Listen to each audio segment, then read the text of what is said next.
Hello everyone. तो मैं आज सभी के लिए लाया हूँ आज 2022 का वार्षिक पेपर। ये एक साइंस का पेपर है और आप इसके क्वेश्चंस नोट डाउन जरूर कर लीजिए, क्योंकि पिछले साल से भी पेपर के क्वेश्चंस अगली परीक्षा में आ जाते हैं। तो इसलिए अगर ये 2022 के हैं तो ये भी आपकी 2024 की परीक्षा में भी आ सकते हैं। तो इसे आप जरूर नोट डाउन कर लीजिए। तो चलिए मैं आपको इसके क्वेश्चंस बता देता हूँ। तो इसमें सबसे पहले क्वेश्चन नंबर 1 है, गोले दर्पण की वक्रता त्रिज्या 30 सेंटीमीटर है, तो इसकी फोकस दूरी होगी। तो इसमें इसका सही उत्तर होगा 15 सेंटीमीटर। ठीक है। और दूसरा क्वेश्चन नंबर खा है, किसी वस्तु का आभासी सीधा और बड़ा प्रतिबिंब प्राप्त करने के लिए वस्तु को उत्तल लेंस के सामने रखते हैं। तो इसमें आपको खुद ही निकालना होगा, क्योंकि हमने इसे इसलिए नहीं सॉल्व किया है क्योंकि आप इसे जितना सॉल्व अपने आप से करेंगे उतने ही आपको ये क्वेश्चन समझ में आएंगे। तो इसमें आप सही उत्तर एक ढूंढ लीजिएगा। और इसमें तीसरा है जैसे वैद्युत ऊर्जा का मात्रक, तो इसमें भी आप ढूंढ लीजिएगा कि इसमें इसका कौन सा मात्रक होता है। इसके बाद क्वेश्चन नंबर हम घा पर देखते हैं। तो क्वेश्चन नंबर घा पे ये है कि विद्युत धारा का मापन हम करते हैं। तो ये भी आप इसमें से सही उत्तर चुन लीजिएगा। उसके बाद क्वेश्चन नंबर हम इसमें 2 देखते हैं। तो इसमें ये एक अवतल दर्पण के सामने 15 सेंटीमीटर दूरी पर एक वस्तु रखी है। ये दर्पण की फोकस दूरी 30 सेंटीमीटर हो तो प्रतिबिंब की स्थिति और प्रकृति ज्ञात कीजिए। तो आप इसे भी सॉल्व कर लीजिएगा। फिर खा इसमें क्वेश्चन नंबर ये है, श्वेत प्रकाश के विक्षेपण से आप क्या समझते हैं? श्वेत प्रकाश के वर्ण विक्षेपण में प्राप्त विभिन्न रंगों का क्रम लिखिए। तो इसके भी आप इसके आंसर निकाल लीजिएगा। फिर क्वेश्चन नंबर गा है इसमें कि वैद्युत विभव तथा वैद्युत विभवांतर की परिभाषा तथा इनके मात्रक लिखिए। तो इसके भी आप इसके आंसर निकाल लीजिएगा। तो अब आगे क्वेश्चन हम देख लेते हैं। तो इसमें क्वेश्चन नंबर अब तीसरा ये है कि दो दृष्टि दोष क्या है, इसे किस प्रकार हम संशोधित किया जा सकता है। आवश्यक किरण आरेख भी बनाइए। ठीक है। उसके बाद कुछ इसमें अथवा भी हम कर सकते हैं। तो अथवा वाले भी आप क्वेश्चन जरूर नोट डाउन कर लीजिएगा, क्योंकि ये भी परीक्षा में आपकी आ सकते हैं। एक वस्तु 10 सेंटीमीटर फोकस दूरी के किसी अभिसारी लेंस से 15 सेंटीमीटर दूरी पर रखी है। किरण आरेख खींचकर बनने वाले प्रतिबिंब की स्थिति तथा प्रकृति ज्ञात कीजिए। ठीक है। तो इसे भी आप कर लीजिएगा। इसमें क्वेश्चन नंबर खा है, एक तार के सिरों पर 1.5 वोल्ट विभवांतर लगाने पर 0.5 एम्पीयर विद्युत धारा प्रवाहित होती है। यदि तार की लंबाई 3 मीटर और अनुप्रस्थ काट 6×10⁻⁻6 मीटर स्क्वायर हो तो इसके प्रतिरोध की गणना कीजिए। ठीक है। तो ये भी आप देख लीजिएगा। ये आपके चैप्टर विद्युत से है, तो आप इसे जो देख लीजिएगा। और इसमें अथवा में भी आप कर सकते हैं कि 3 प्रतिरोध R1, R2 तथा R3 परस्पर समांतर में जुड़े हैं। इनके तुल्य प्रतिरोध के लिए व्यंजक प्राप्त कीजिए। तो ये भी आप देख लीजिएगा, ये भी उसी चैप्टर से हैं। तो आप देख लेते हैं आगे क्वेश्चन। इसमें आगे क्वेश्चन ये है कि निम्नांकित आरेख खींच कर किसी वैद्युत मोटर का सिद्धांत एवं कार्यविधि स्पष्ट कीजिए। ठीक है। तो ये भी आप देख लीजिएगा। और इसमें अथवा में भी आप देख लीजिए और इसे भी नोट जो कर लीजिए। तो इसमें है ये 2 बल्ब जिनमें एक पर 100 वाट, दूसरा 200 वाट, 220 वाट तथा तीसरे पर 60 वाट और 220 वाट अंकित हैं। विद्युत आपूर्ति 220 वी के साथ समांतर क्रम में जुड़े हैं। विद्युत में से कितनी धारा ली जाएगी, प्रत्येक बल्ब का प्रतिरोध और उनका तुल्य प्रतिरोध तथा उनसे ली गई अलग अलग धारा का मान बताइए। तो ये आपके चैप्टर विद्युत का ही है। इसमें अभ्यास प्रश्न अगर एनसीईआरटी में आप देखेंगे तो इसमें आपको ये मिल जाएगा। बस इसमें थोड़ा सा चेंजेस है कि उसमें से प्रतिरोध पूछा था और यहाँ पे इसका तुल्य प्रतिरोध और उनसे अलग अलग ली गई धारा का मान बताना है। ये आपको थोड़ा एक्स्ट्रा इन्होंने दे दिया है। तो आप इस क्वेश्चन की भी प्रैक्टिस कर लीजिएगा, क्योंकि इस प्रकार के क्वेश्चन और भी आ सकते हैं। अब देख लेते हैं अगले क्वेश्चंस। तो अगले क्वेश्चंस ये हैं, ये खंड दूसरा है, खंड खा। तो इसमें क्वेश्चन नंबर 5 है, कार्बन परमाणु की संयोजकता है। तो इसमें तो आप जानते हैं इसका सही उत्तर 4 होगा, क्योंकि आप जानते हैं कार्बन की संयोजकता 4 होती है और वो 4 बंध भी बना सकता है। ठीक है, तो आप इसे ध्यान रखिएगा। अगर आपको नहीं याद हो तो आप इसमें क्वेश्चन नंबर खा देख लेते हैं। तो कैल्शियम फॉस्फेट का सूत्र है, तो इसे तो आपको ही निकालना होगा, क्योंकि इस सवालों की प्रैक्टिस आपको आनी चाहिए। तो अब क्वेश्चन नंबर हम घा देख लेते हैं, रासायनिक समीकरण। तो इसमें भी ये है कि BaCl2 जलीय प्लस H2SO4 जलीय एरो BaSO4 ठोस प्लस 2HCl। तो इसमें भी आपको ये बताना है कि ये योगात्मक अभिक्रिया है या अन्य ये अभिक्रिया में से कोई है, ये भी आप देख लीजिएगा। अब क्वेश्चन नंबर आगे हम देखते हैं कि कौन कौन से होंगे। तो इसमें क्वेश्चन नंबर 6 है। तो क्वेश्चन नंबर 6 इसमें ये है कि निम्नलिखित रासायनिक समीकरण में ऑक्सीकारक तथा अपचायक पदार्थ कारण देते हुए लिखिए।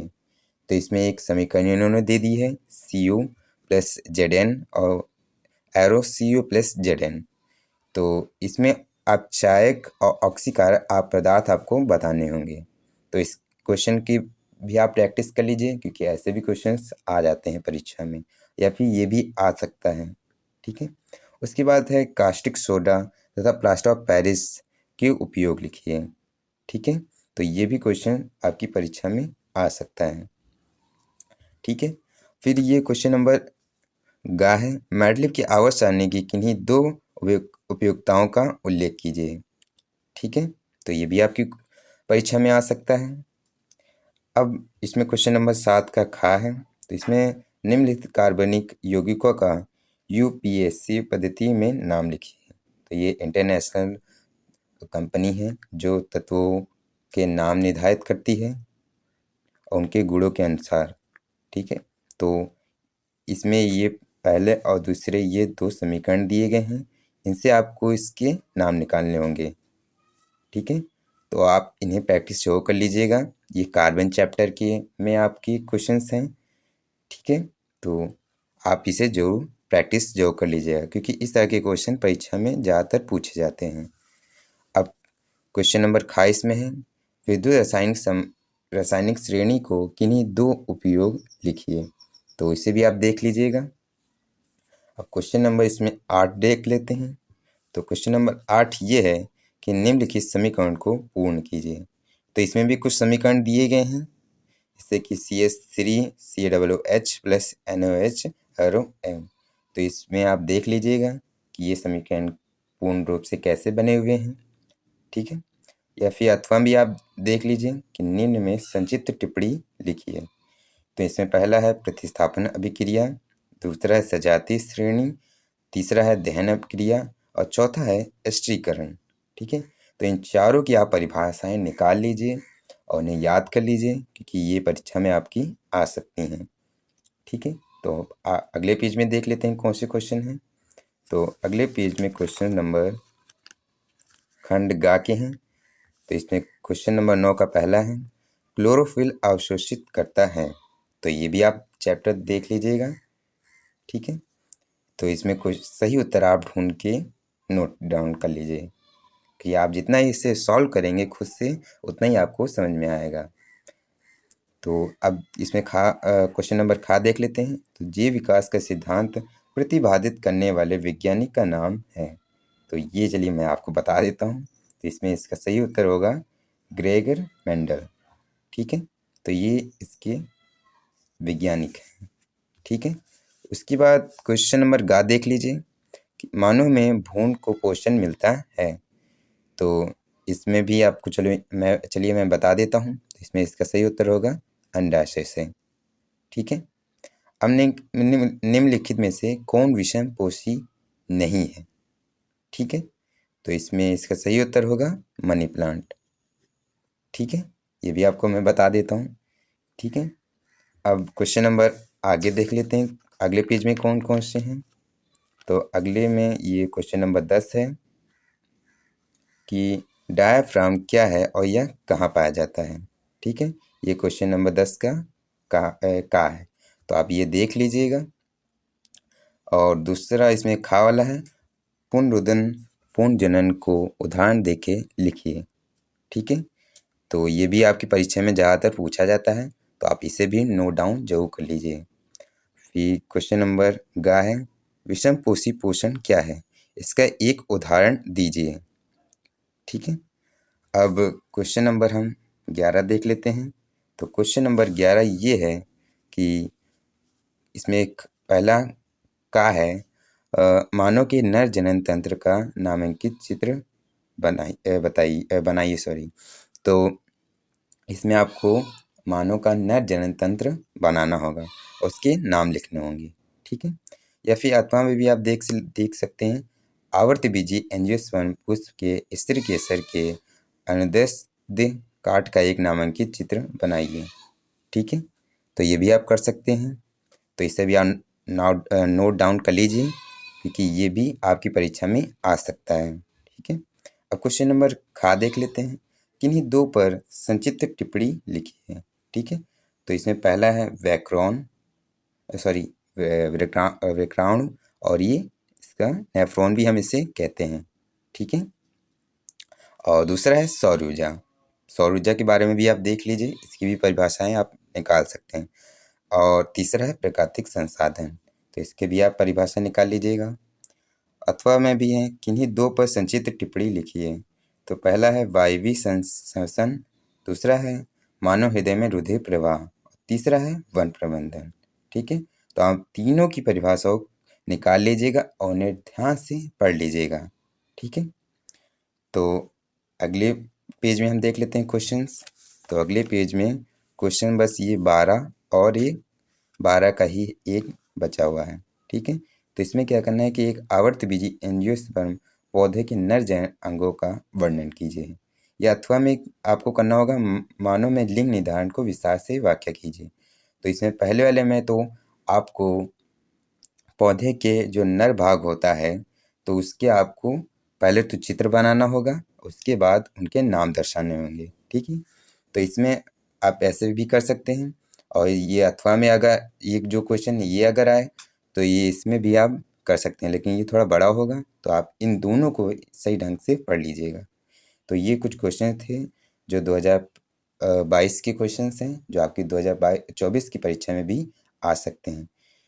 तो आई होप कि ये क्वेश्चन आपको आगे 2024 की परीक्षा में हेल्प करेंगे। हम आपके लिए 2023 के भी कुछ क्वेश्चंस लाएंगे, तो आप इन्हें जरूर ध्यान से देख लीजिएगा। अगर आपने अगर अभी तक हमारे चैनल को नहीं सब्सक्राइब किया है, तो जल्दी से सब्सक्राइब कर लें, इससे आपको इस तरह के नॉलेजफुल वीडियोस आसानी से मिलती रहें। मिलते हैं अगली वीडियो में।